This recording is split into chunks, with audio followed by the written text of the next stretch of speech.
Hi, I'm Duncan, and I'd like to welcome you to my latest YouTube channel feature. Today, I'll be looking at a BBC production from the late 1950s, broadcast from December 1958 right through January 1959, and it's called Quatermass and the Pit.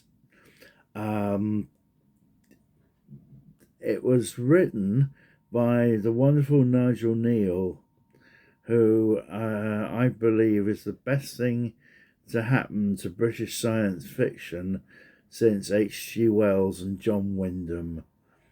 He really is a magnificent writer, always going the extra mile. When he wrote a script for a Creature from the Black Lagoon movie, he gave it the script a mate for the character. When he was commissioned to write a script for Lord of the Flies, his script had girls on board the plane as well as guys. He was never frightened of taking things one step further, and he created a franchise, which is the right word to use. In the 50s, the Quatermass experiment, and then Quatermass 2, and then Quatermass and the Pit, all in the 50s. And then they started getting remade as Hammer science fiction adventures later on in the 50s and 60s. Well, Quatermass and the Pit, as I said, is the third story.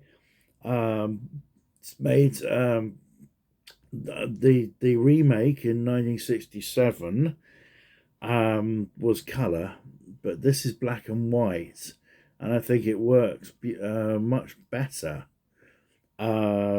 It's set on a building site in Knightsbridge, where some very strange artifacts are found.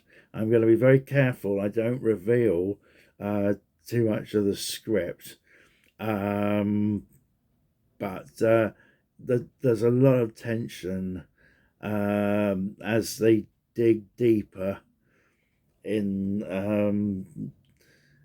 and Professor Quatermass is played by Andre Morel. Absolutely brilliant performance. And Dr. Matthew Roney is played by Linda, I believe, but lovely American actor who will obviously help the production get seen in the States, all being well. Anthony Bushell plays the Colonel James Breen, and there's a very fine interaction of these characters, as they have different ideas about Colonel Breen thinks it's a bomb.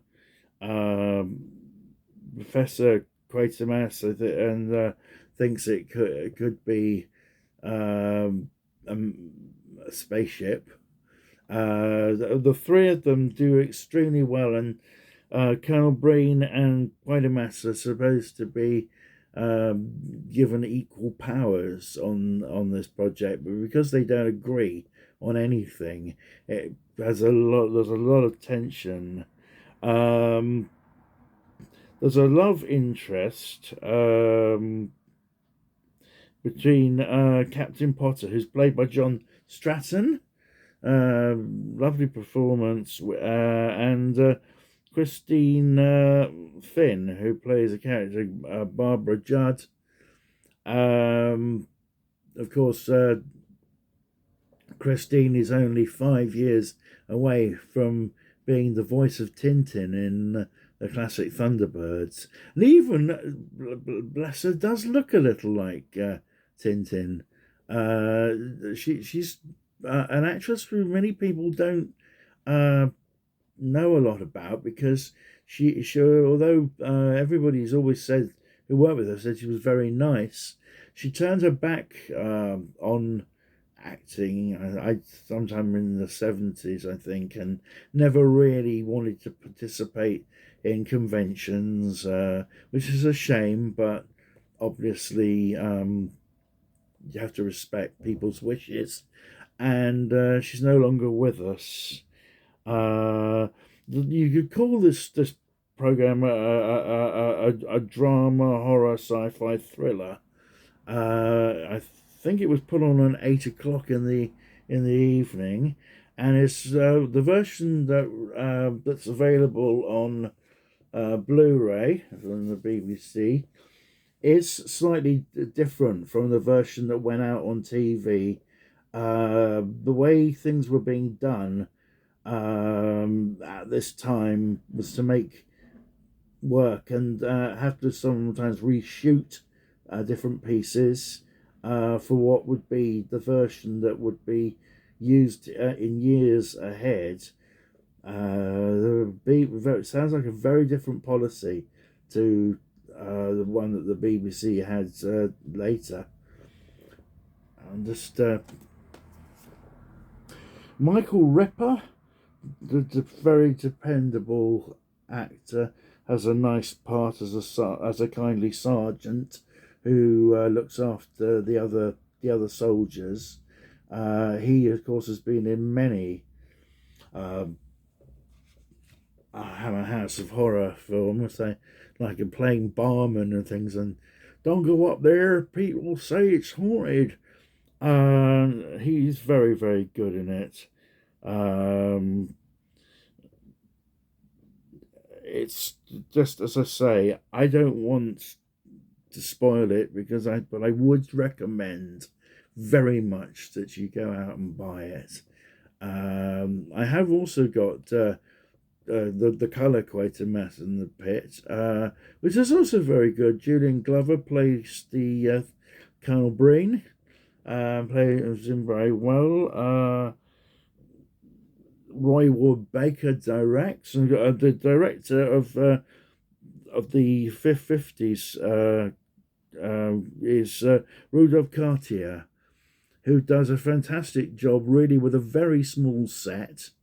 Makes sure the set is used very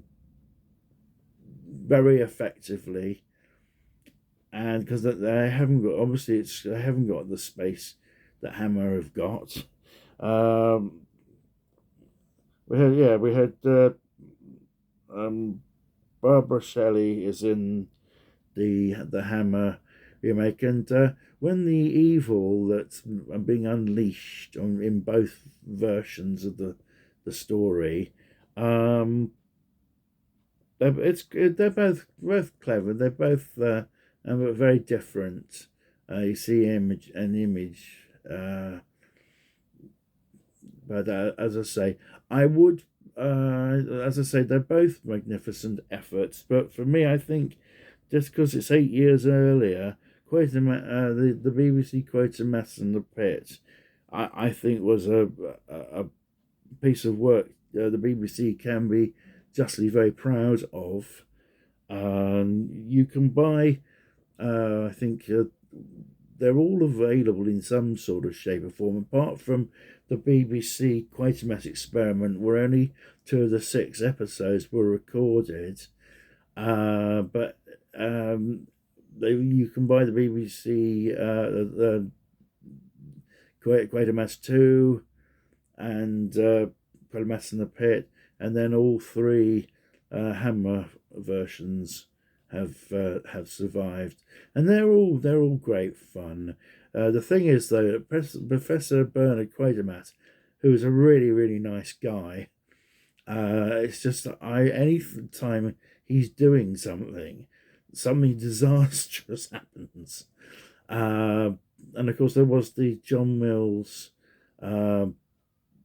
story that was in the 1970s, which was very was more interesting rather than exciting.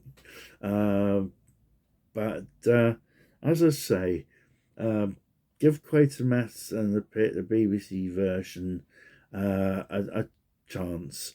I think you'll be impressed. It goes along at a cracking pace. If you enjoyed this, please take the like button. If you haven't subscribed to my channel, I'd love to have you aboard. And if you want to send forward this to a friend, then that would be great as well. This is quite a short one today, but I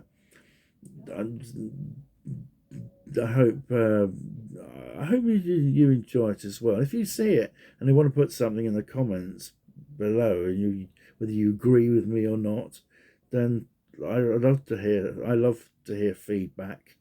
Okay, take care. God bless. See you soon.